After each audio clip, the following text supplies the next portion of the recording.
Otherwise, very quickly. Yeah. Can you say anything more about the explosion in Venezuela that you mentioned in a radio interview? Did the military do that? Can you share any more details about Well, that? it doesn't matter, but there was a major explosion in the dock area where they load the boats up with drugs. They load the boats up with drugs. So we hit all the boats, and now we hit the area. It's the implementation area. That's where they implement, and that is no longer around. Is that the only strike that the U.S. has done? I don't want to comment. Mr. President. President Trump. Yesterday there was an explosion overnight and the Russians say that Ukraine tried to hit the residence of President Putin. Do you have any information? No, I don't know about it, actually, and I don't, I just heard about it, actually, but I don't know about it. No. Did you speak with That would be too bad. That would not be good. What was the outcome of your telephone call with President Putin this I had a morning? very good talk this morning. I waited till this morning because it was pretty late by the time we finished, like 2:30 in Russia, 2:30 in the morning. And we had a very good talk. We spoke at 8 o'clock in the morning hour time, and it was a very productive talk. I mean, we have a few very thorny issues, as you can imagine. He knows about thorny issues probably better than anybody in the world, but it's working out. We have a couple of issues that we're going to get resolved, hopefully, and if we get them resolved, you're going to have peace. You're going to have Ukraine. They're losing 26,000 soldiers a month. Can you believe it? A month, 26,000 young, beautiful soldiers, and plus some people in Kiev, and relatively small, but a lot, you know, still people, and it's a lot of people.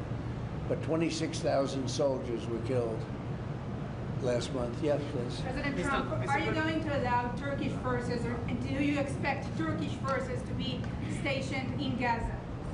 So I have a great relationship with President Erdogan, and we'll be talking about it. And if it's good, I think that's good. And a lot will be having to do with Bibi. We're going to be talking about that. But Turkey's been great, and he's been, you know, excellent as far as I'm concerned. I don't know about you.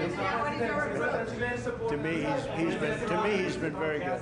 Can you guarantee that? Sure. Yes. Mr. President, Could you tell me a little bit about your relationship with Prime Minister Netanyahu and how important it is for you to see him be pardoned by the Israeli president? Look, he's a wartime prime minister. He's done a phenomenal job. He's taken Israel through a very dangerous period of trauma. Israel, with other people, might not exist right now, if you want to know the truth. That's a pretty big statement, but it's true. I feel that. You had the wrong prime minister. Israel right now would not exist because they were met with a force the likes of which very few countries could have handled. And we worked together, and we were extremely victorious, to put it mildly. Now I hear that Iran is trying to build up again, and if they are, we're going to have to knock them down. We'll knock them down. We'll knock the hell out of them. But hopefully that's not happening. I heard Iran wants to make a deal. If they want to make a deal, that's much smarter. You know, they could have made a deal the last time before we went through, you know, a big attack on them, and they decided not to make the deal.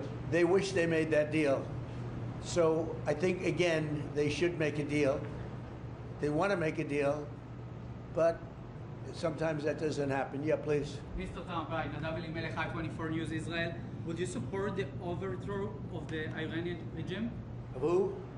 Iranian regime. I'm not going to talk about overthrow of a regime. It's, they've got a lot of problems that are in. They have tremendous inflation. Their economy is bust. Their economy is no good. And I know that people aren't so happy, but don't forget, every time they have a riot or somebody forms a group, little or big, they start shooting people. You know, they kill people. And the people tend to, I've watched this for years. There's tremendous discontent. They form 100,000, 200,000 people. All of a sudden, people start getting shot. And that group disbands pretty quickly. So I've watched it for years. They're vicious, vicious people, yeah. Mr. President, will you support an attack, Israeli attack on Iran, if Iran will not have a deal? If Iran will continue with their ballistic missiles and also nuclear weapons? If they will continue with the missiles, yes. The nuclear, fast. Okay? One will be yes, absolutely. The other was, we'll do it immediately. Mr. President, your from Channel 12 News. What are your plans regarding Gaza for the next few